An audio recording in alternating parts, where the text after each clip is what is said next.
Bonjour et bienvenue dans cette troisième vidéo de la 5e semaine. Alors une fois n'est pas coutume, aujourd'hui on va avoir deux vidéos.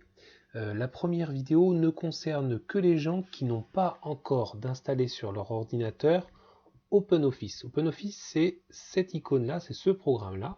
Alors OpenOffice est un logiciel libre de droit, on dit que c'est un logiciel en open source, c'est-à-dire c'est un logiciel qui est gratuit et qui est amélioré non pas par une entreprise, mais par des programmateurs bénévoles qui apportent au code des petites modifications pour l'améliorer toujours en continu. Donc si vous avez OpenOffice déjà sur votre ordinateur, ce n'est pas cette vidéo-là qu'il faut regarder, mais la suivante qui est aussi dans le mail que vous avez reçu. Si vous n'avez pas OpenOffice, vous êtes donc sur la bonne vidéo. Je vais vous montrer tout de suite comment est-ce qu'on fait pour l'installer.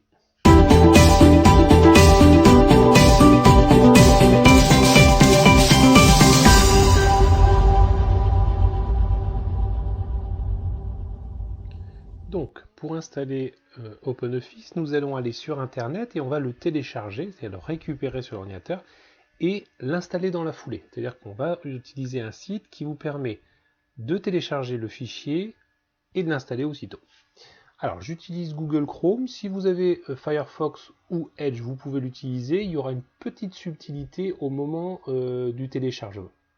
Donc, dans Google Chrome, dans votre navigateur en tout cas, vous allez aller sur un site qui s'appelle Ninit. Alors on va taper www.ninite.com ninite.com et on appuie sur Entrée. On va arriver donc sur un site qui est tout en anglais. Alors vous avez possibilité, si vous voulez, de le traduire en français, mais c'est pas forcément nécessaire. Si le site est en anglais, l'OpenOffice que vous allez télécharger, lui, va être en français, puisque ce site fait la part des choses et sait que vous êtes français.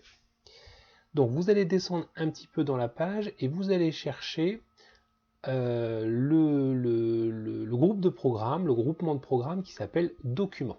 Donc vous avez vu que tous ces programmes qui vous sont proposés sont des programmes gratuits que Ninit va se charger d'aller chercher pour vous.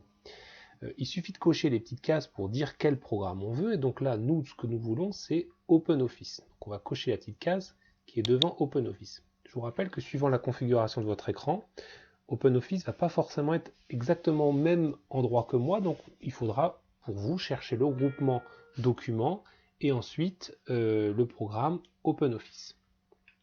Quand vous avez coché la petite case de OpenOffice, vous descendez tout en bas de la page et vous cherchez ce gros bouton bleu qui s'appelle Get Your Ninit. Vous cliquez dessus et vous arrivez sur une autre page qui va vous faire un résumé de ce que vous avez choisi comme programme.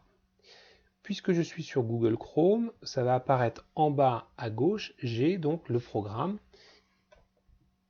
qui me dit voilà que ninit.openoffice.exe est prêt maintenant à être lancé. Si vous utilisez Mozilla Firefox, ce sera en haut à droite, et si vous utilisez Edge, ce sera au milieu, on vous proposera d'exécuter.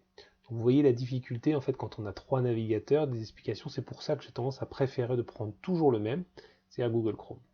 Alors je vais cliquer donc sur ce qu'on me propose, Ninit OpenOffice, je clique donc une fois avec le bouton gauche, et j'attends que le programme se mette en route. Quand le programme se met en route, puisque c'est un programme qui vient d'Internet, l'ordinateur va se méfier et il va me demander l'autorisation de lancer ce programme. Voilà, c'est ça. Donc je vais dire oui, bien sûr, je veux le lancer.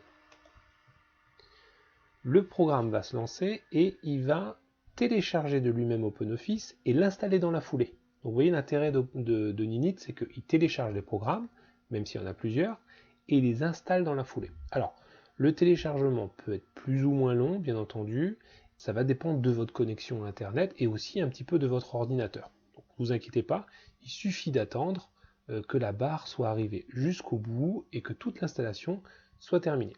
De toute façon, quand ce sera terminé, le bouton qui s'appelle Cancel ici s'appellera Close. Alors, moi, je vais réduire un petit peu le temps par la magie de mes logiciels et je vous retrouve tout de suite. Donc l'installation est terminée et vous le savez puisque au bout le bouton s'est transformé en Close. Vous pouvez donc cliquer sur Close et vous pouvez maintenant fermer la fenêtre qui est derrière. Vous allez trouver sur votre bureau donc cette icône rond bleu avec des oiseaux dedans, et vous allez cliquer 2 fois dessus. Comme c'est la première fois que vous ouvrez le programme, il va vous demander 2-3 petites questions. Tout simplement, vous cliquez sur Suivant, Suivant, et Terminé.